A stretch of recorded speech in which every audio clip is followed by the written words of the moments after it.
but nothing of that nature. I think the last one was Dave Winfield back in the National League.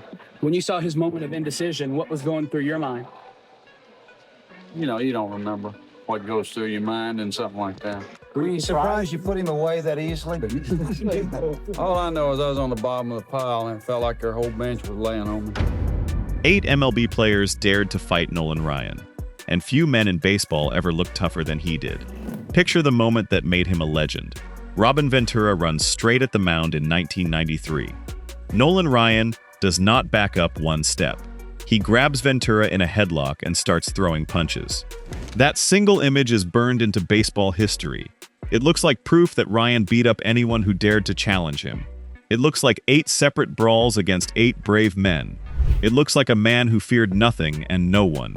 But the full story is a lot more complicated than the picture suggests. If this story already has you fired up, use the hype feature and give this video some hype as we break down what really happened between Ryan and these 8 men. Ryan really was fearless on the mound. He threw some of the fastest pitches ever recorded by a human arm. He controlled the inside of home plate through pure fear, and hitters knew it. Umpires often let him stay in games right after huge blowups, almost like he was too important to punish like other pitchers. That part holds up. Here is the part that quietly gets lost. Out of the 8 players on this list, only 2 ever actually charged the mound. Only 2 threw punches or took punches from Nolan Ryan. The other 6 never laid a hand on him. They argued with him. They stared him down. They stepped out of the batter's box and refused to move. One of them was not even an opponent. He was Ryan's own teammate. So before calling this a list of 8 brawls, it helps to understand what Ryan's fastball actually did to the men who faced it. To understand all 8 men on this list, you need to understand what Nolan Ryan actually threw at hitters for 27 years. Ryan pitched in the majors from 1966 all the way through 1993. That is 27 full seasons. In that time, he struck out 5,714 batters. That is still the most in baseball history. He also walked 2,795 batters, which is also the most in baseball history. He hit 158 batters with pitches. He threw 7 no-hitters, more than anyone else who has ever played the game. Those numbers tell you 2 things about Ryan at the same time. He was the most overpowering pitcher baseball had ever seen, and he was also one of the wildest.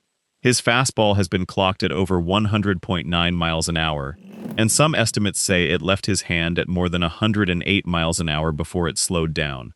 Here is why that matters so much. A 100-mile-an-hour fastball travels about 55 feet from Ryan's hand to home plate. At that speed, the ball reaches the hitter in roughly 0.3 of a second, closer to 0.4 if you round up. A human being needs about 0.2 of a second just to see the pitch and start moving the bat. That leaves the hitter with less than 1/8 of a second to figure out if the ball is going to cross the plate or crash into his ribs, his elbow, or his head. Think about how short that is. It is barely enough time to blink one time, let alone react to a fastball headed at your body. Now picture facing that pitch again and again, thrown by a man who was not afraid to come inside. The research is clear that this was not an accident caused by wildness alone. Ryan used the inside part of the plate on purpose. He wanted hitters thinking about their own safety instead of squaring up his fastball. Wildness gave him a real weapon, because no hitter could ever be fully sure where the next pitch was going. That uncertainty is what created almost every single conflict on this list. So what happened when a hitter finally refused to accept that Ryan owned the inside corner of the plate? That is where our countdown begins, starting with a fight that never even left the clubhouse. Number 8 on this list is Dickie Thon, and right away you need to know something important. This was not a fight. Thon and Nolan Ryan were never on opposite sides of a game. They were teammates on the Houston Astros, and their tension reportedly built up between 1981 and 1987. To understand why, you have to go back to 1984. That year, Thon was a rising all-star shortstop, with a bright future ahead of him. Then a pitcher named Mike Torres hit him in the face with a fastball. The pitch fractured the bone around his eye. Thon's recovery was long and painful, and his career was never quite the same again. He fought to get back to the player he used to be, and that fight took years. This is where Ryan enters the story, not as an opponent, but as a teammate with extremely high standards. Ryan reportedly held everyone around him, including Thon, to a demanding and uncompromising level of toughness. Friction developed over things like conditioning, preparation, leadership, and what it truly meant to be ready for a pennant race. Ryan believed in pushing through pain and holding a standard that did not bend for anyone's circumstances. For a player still recovering from a serious facial injury, that kind of standard could feel unfair and even harsh, and it reportedly created real tension inside the Astros clubhouse for several seasons. There is no record of Ryan attacking Thon, threatening him, or ever coming close to a physical fight with him. This entry belongs on the list for a very different reason. It shows that Ryan's demanding version of toughness was not something he saved only for opposing hitters standing 60 feet away. He carried that same uncompromising attitude into his own clubhouse, even toward a teammate who was still working his way back from a broken bone near his eye. That detail matters as this countdown continues, because it shows Ryan's hardest edge did not only come out during a fastball. Sometimes it came out in a quiet disagreement between two teammates who wanted the same thing, but disagreed on how hard a man should be pushed to get there. Keep that in mind, because the next entry moves away from the clubhouse and back onto the field, to a hitter who refused to give Ryan a single inch. Number 7 is Greg Nettles, and this entry is about a hitter who simply refused to play along. Nettles was a third baseman for the New York Yankees, known across the league for a fierce, uncompromising style of play. He was not the kind of player who backed down from anyone, and that included Nolan Ryan. Their rivalry played out during matchups between Ryan's California Angels and the Yankees. Ryan worked the inside corner against Nettles again and again, the same way he worked it against almost every hitter he faced. Most hitters gave Ryan a little bit of room out of pure self-preservation. Nettles was different. He held his ground in the batter's box no matter how close the pitches came. When Ryan came inside, Nettles did not step back, and he did not look rattled. Instead, the two of them exchanged sharp words and long, hard stare-downs that stretched out across home plate. Benches on both sides stayed alert during these moments, aware that things could boil over at any second. But that boiling point never actually arrived. No punches were ever thrown between Ryan and Nettles. Their conflict stayed exactly where it started, in words and in stares, never in fists. That restraint says something important about both men. Nettles was tough enough to know he did not need to charge the mound to prove a point. Standing still and staring back was its own kind of statement. This is where the legend starts to crack a little more. Ryan's reputation depended partly on hitters quietly giving up ground, stepping back just far enough to let him control the plate without a real fight. Nettles refused to give him that ground, yet he also refused to hand Ryan the kind of dramatic physical battle that could have added another chapter to the fighting legend. He simply stood there, matched Ryan's stare for stare, and moved on to the next pitch. There is no dramatic ending to this one, no swing and no punch, and no player getting tackled in the dirt. That is exactly the point of including Nettles here at all. Not every hitter who challenged Nolan Ryan needed his fists to do it. Some of them challenged him just by refusing to flinch, pitch after pitch, season after season, without ever giving the moment the violent ending that fans might expect from a list like this one. Nettles proved that quiet defiance could unsettle Ryan almost as much as an actual punch could have. The next hitter on our list took a different approach entirely, using pure speed instead of a hard stare to fight back against Ryan's control of the plate. Number 6 brings us to Willie Wilson, an outfielder for the Kansas City Royals whose biggest weapon was not his bat, but his legs. Wilson was one of the fastest players in the entire league. In 1980 alone, he stole 79 bases, a number that shows exactly how much damage he could do once he reached first base. That speed is the key to understanding this whole entry. Fast hitters like Wilson often lean out over the plate, reaching for pitches so they can slap the ball into play and immediately use their legs. Some fast hitters also crouch down low to lay down a bunt, using their speed to beat out the throw. Ryan had an answer for both of those tricks, and that answer was pitching inside. By jamming Wilson with high and tight fastballs, Ryan made it much harder for him to extend his arms or get into a bunting position. During games in the mid-1980s when Houston or Texas faced Kansas City, Wilson grew increasingly frustrated with how often Ryan came inside on him, especially on nights when he was already itching to get on base and put his speed to work right away. After a string of these brushback pitches, Wilson would step out of the batter's box and argue directly with Ryan across the diamond. His frustration was not hidden. He wanted the league and the umpires to see exactly what Ryan was doing to him, pitch after pitch. On more than one occasion, home plate umpires physically stepped between Wilson and the mound, trying to keep the situation from boiling over into something worse. These moments never actually turned into a fistfight, but they came close enough that umpires clearly felt the need to get involved before it happened. That is where the real danger in this entry lives. It was never really about one single pitch. It was about how far Ryan was willing to test the limits of a hitter's patience, over and over, while still being viewed by the league as the player defending his own territory, rather than the player who was creating the danger in the first place. That gap in how the two sides were treated is a theme that keeps showing up across this entire list of confrontations.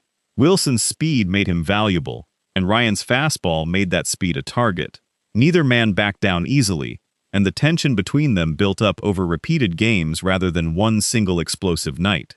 What makes Wilson's story stand out is his refusal to simply accept being pushed around quietly.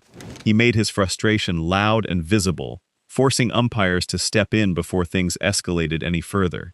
He never got his hands on Ryan, but he never let the intimidation pass without some kind of visible reaction either, even if that reaction never turned physical. That pattern of hitters pushing back with words and body language instead of fists continues into our next entry, where a legendary catcher faced Ryan's heat and simply refused to be afraid of it. Number 5 is Carlton Fisk, a Hall of Fame catcher known across baseball as one of the toughest, most fearless competitors the sport had ever seen. Fisk faced Ryan many times during heated matchups between the Chicago White Sox and the Texas Rangers, and those matchups produced some of the tensest at-bats on this entire list. Fisk later admitted there was real fear involved in stepping into the box against Ryan. That is worth sitting with for a moment. This was not a rookie or a fringe player admitting that fear. This was one of the toughest players in baseball history, a man who built his entire reputation on physical courage behind the plate, saying that Ryan's fastball genuinely scared him. His pitches consistently crossed 100 miles an hour, and every hitter who faced him carried that fear into the box whether they admitted it out loud or not. Despite that fear, Fisk never gave up his spot in the batter's box. He did not step back. He did not shrink away from the plate the way some hitters quietly did against Ryan. Instead, the two men engaged in aggressive verbal exchanges whenever one of Ryan's inside pitches drifted a little too close for comfort. Words flew back and forth across home plate, sharp and heated, the kind of exchange that could easily boil over into something physical. Yet, it never did. Both men operated under what the research calls a shared code of toughness, an old-school understanding that real competitors settled things with words and with grit, not with a wild swing at another man's head. That code of honor, if you can call it that, is what kept their conflicts limited to verbal battles instead of physical brawls, even on the nights when the words got as sharp as they possibly could without a single punch being thrown by either man. Two proud competitors, both unwilling to back down, somehow managed to keep their long rivalry from ever crossing that final line. This entry matters because it challenges a part of Ryan's legend that rarely gets questioned. The legend often treats Ryan as the only fearless man in every one of these confrontations, the lone tough guy standing up against nervous hitters. Fisk breaks that pattern completely. He was just as fearless as Ryan, if not more so, and he proved it by admitting the fear existed and standing his ground anyway. He did not need a mound charge or a dramatic brawl to prove his toughness to anyone watching. He proved it quietly, at bat after at bat, year after year, simply by refusing to let Ryan's velocity push him out of his own spot at home plate. That is a different kind of courage than the kind shown by players who charge the mound, but it is courage all the same, and arguably harder to sustain over an entire career.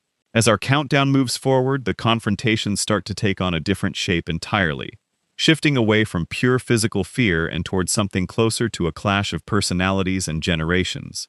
Which brings us to a two-sport star, full of swagger and flash, who represented everything Ryan's old-school baseball world was not quite ready to accept. Number 4 is Deion Sanders, and this entry is really about a clash between two completely different eras of baseball. The event at the center of this story happened on July 25, 1990, at Arlington Stadium, during a matchup between the New York Yankees and the Texas Rangers. Sanders opened the game by leading off with a triple against Ryan, a loud, confident start that set the tone for everything that followed. Sanders was not a typical old-school ball player. He brought swagger, flash, and two-sport stardom into a game that had long valued quiet, humble effort over personal expression. That style clashed hard with a pitcher like Nolan Ryan, a man who came up in a much more traditional era of the sport. As the game went on, Ryan threw a series of inside fastballs meant to back Sanders off the plate, the same tactic he used against nearly every hitter he faced. Sanders reacted in an animated way. He stepped out of the batter's box. He stared hard toward the mound, refusing to simply shake it off and get back in. That stare down led directly into a heated verbal exchange between the two players, with words flying back and forth across the diamond. Teammates from both sides stepped in before things could turn physical, but the tension in that moment was obvious to everyone watching. This is where the legend starts to crack in a different way than before. Ryan's issue with Sanders was not only about pitching strategy or controlling the inside corner of the plate, it was also about controlling how an opponent was allowed to celebrate, express confidence, or simply enjoy the game in his own way. Ryan came from a generation that valued quiet toughness and old-fashioned respect for the game's unwritten rules. Sanders represented a newer generation that saw no reason to hide his confidence or tone down his personality just because an older player expected him to. That is a real generational divide, and it shows up clearly in this one heated afternoon at Arlington Stadium. Ryan wanted Sanders to play the game the way it had always been played, quietly and without any show of personal flair, the way hitters had played against him for 2 decades already. Sanders had no interest in following that old script, and he made that clear the moment he stared back at the mound, instead of simply walking away and letting the moment pass without a reaction. In many ways, Sanders was doing the same thing Greg Nettles had done years earlier, refusing to give Ryan the reaction he was used to getting from frightened hitters. Only Sanders did it with far more flair and far more attitude on display for everyone in the stadium to see. Neither man threw a single punch that day, and neither man ever needed to. The conflict lived entirely in stares, in body language, and in a few sharp words exchanged across the diamond. Still, this entry belongs on the list because it shows something the other entries do not show quite as clearly. Sometimes the fight was never really about a fastball at all. Sometimes it was about two very different ideas of what baseball was supposed to look like, clashing directly in front of a stadium full of fans who could feel the tension building with every pitch. As the countdown continues, the stakes rise even higher, moving from a battle of personalities into a story involving real physical danger, blood, and one of the most powerful athletes to ever step onto a baseball field. Number 3 brings real physical danger into this story, and his name is Bo Jackson.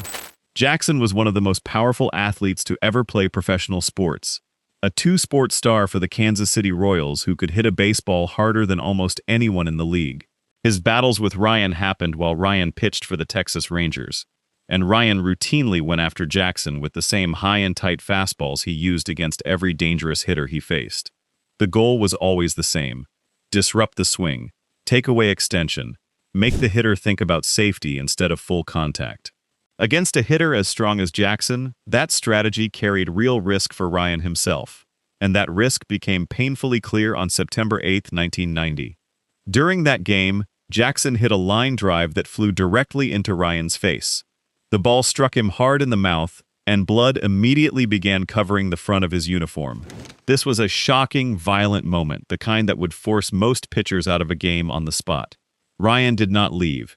He stayed in the game, fielded the very same ball, and threw Jackson out at first base. Then, in Jackson's next trip to the plate, Ryan struck him out. This is one of the rare moments in this entire video where Ryan deserves full credit without any hesitation. His toughness and resilience in that moment were completely real, and nothing about this list is meant to take that away from him. But this was not the end of the story between these two men. Throughout the following season, in 1991, Ryan continued using the same high and tight fastballs against Jackson, refusing to change his approach even after nearly losing several teeth to a line drive off Jackson's bat.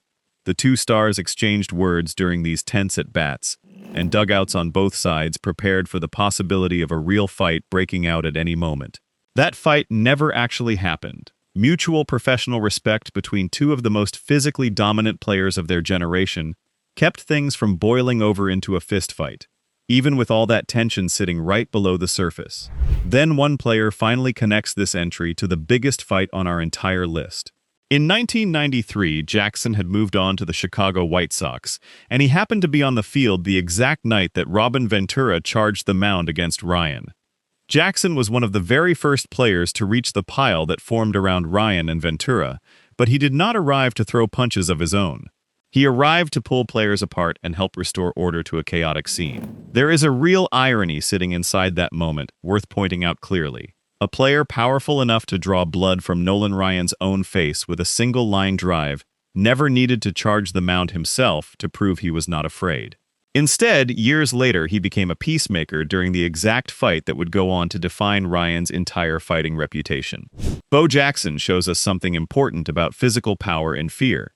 Sometimes the strongest, most dangerous hitter on the field is also the one with the least need to prove anything through violence.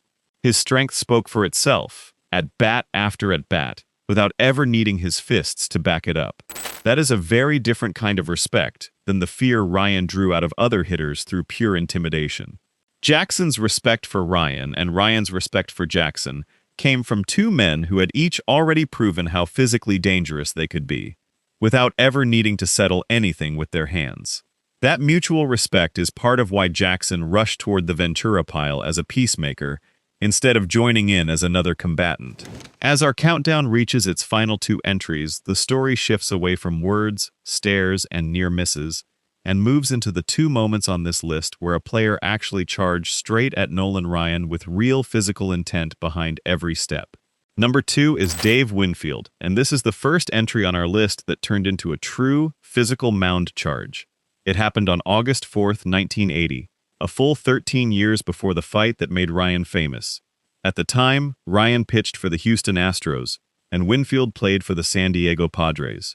Winfield was a huge man, standing 6'6", and one of the most feared hitters in the entire league. Ryan came after him the same way he came after every dangerous hitter, working the inside corner again and again. According to the research, Ryan brushed Winfield back with inside pitches multiple times during that game. After the third one, Winfield had seen enough, and he headed straight for the mound. Astros catcher Luis Pujols tried to stop him before he could get there, stepping in front of the much larger Winfield. It did not work. Winfield stiff-armed Pujols to the ground, shoving him aside like he was barely in the way at all. He then moved past the home plate umpire, refusing to let anyone slow him down, and finally reached Ryan himself. Once he got there, Winfield took a wild swing at Ryan. Ryan tried to back away from the much bigger man coming at him. As he retreated, Ryan lost his footing entirely and fell backward onto the ground. Both benches emptied within seconds, and the two teams collapsed into a massive pileup right on top of the pitcher's mound. When the dust settled, Winfield was ejected from the game. Ryan, despite starting the entire chain of events with his inside pitches and then getting knocked down in front of a national audience, was allowed to remain in the game. That detail alone tells you something about how officials treated Ryan differently from almost anyone else on the field. A pitcher who had just fallen over during a fight would normally draw plenty of attention from umpires, yet Ryan walked away from the pileup and simply kept pitching, as if nothing serious enough to remove him from the game had actually taken place at all. That pattern of being allowed to stay on the mound after major confrontations would repeat itself again and again throughout the rest of Ryan's career. But this was not just another entry on the list. This was not a fight. This was the turning point of Ryan's entire career when it came to physical confrontations. According to the research, the experience of being knocked backward and losing his balance in front of everyone changed the way Ryan approached every future mound charge. He reportedly made a decision after that day that he would never let it happen again. He would never retreat a second time. If another hitter ever charged him again, he would step forward instead of backward. He would make contact first instead of waiting to get hit. He would strike before he ever had the chance to lose his balance and fall. That decision sat quietly in the background for 13 years, waiting for the moment it would finally be tested again. This is where the story of Ryan's most famous fight actually begins, long before most fans ever realized it.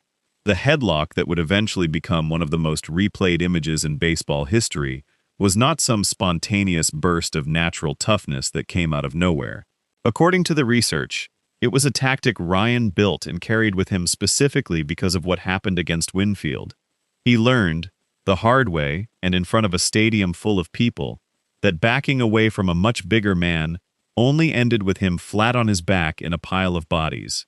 He was not going to let that happen again. Ryan never forgot what happened next either, carrying that lesson quietly through more than a decade of his career, waiting for a moment that never seemed to come, until it finally did, in the most public way imaginable. 13 years later, he used the lesson. When Robin Ventura made the exact same decision Winfield had made, charging straight at the mound instead of walking away, Ryan already knew exactly what he was going to do differently this time. He was not going to retreat. He was not going to lose his balance. He was going to step forward, and he was going to make sure that whatever happened next, he was the one throwing the first real blow instead of the one falling to the ground. That single decision, made in the dirt after a fall against Dave Winfield in 1980, is the real reason the Ventura fight looked the way it did. Understanding Winfield's charge is the key to understanding everything that happened next, because without this moment, the headlock the world remembers so vividly may never have happened the way it did at all. Everything Ryan learned falling backward in 1980 was still with him, sitting quietly in the back of his mind, when a much younger man finally decided to test him one more time. Number 1 brings us back to where this whole story started, the moment shown at the very beginning of this video, and now it is time to tell the full story behind it.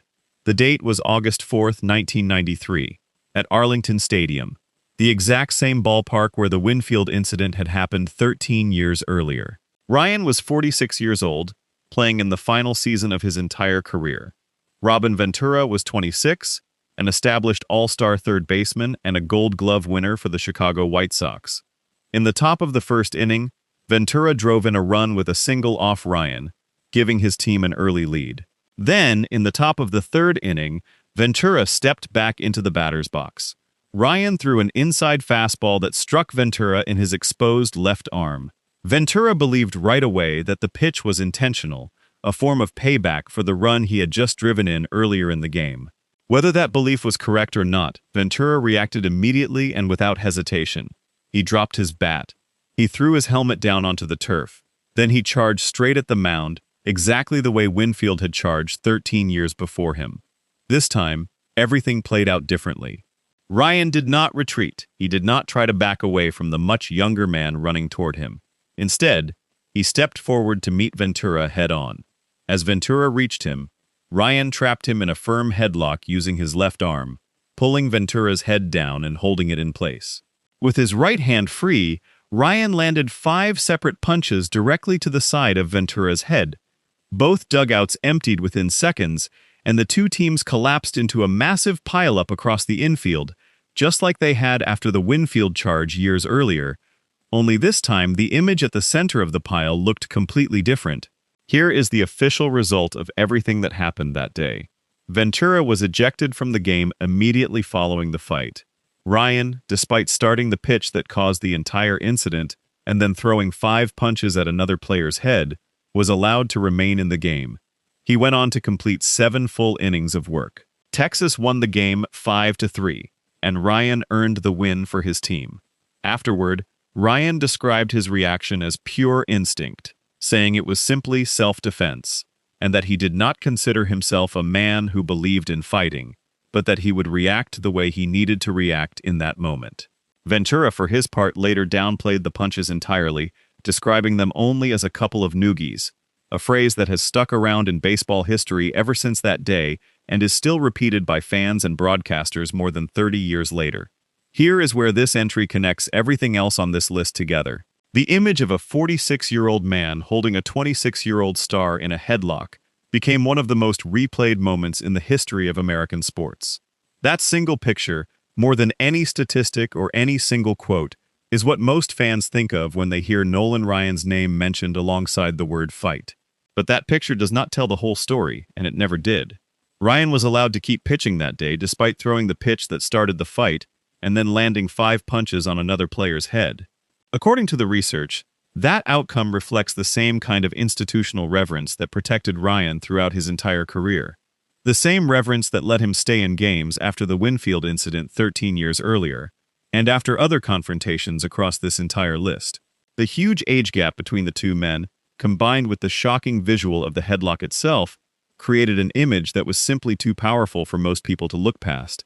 That image became Ryan's entire fighting reputation in the eyes of casual fans, even though 6 of the 8 men on this list never actually threw a single punch at him or took one from him in return. The visual from that one August afternoon was more powerful than the broader truth sitting underneath it.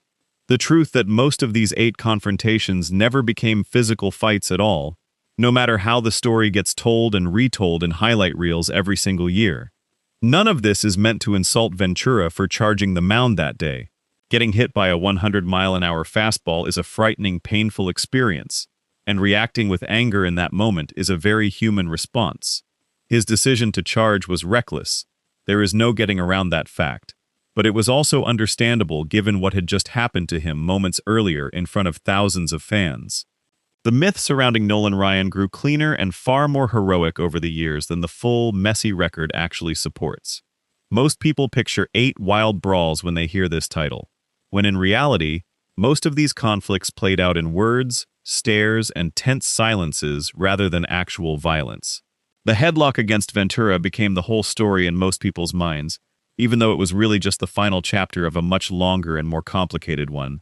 None of that erases what made Ryan a legend in the first place. His velocity was real. His durability across 27 seasons was real. His refusal to back down, even after getting knocked to the ground by Dave Winfield, was real too. The full record shows a man who was brilliant, dangerous, and sometimes unfair, and that mix is the real story here. Nolan Ryan was still tough, fast, and fearless, and that is why these 8 men are remembered for having the nerve to stand up to him.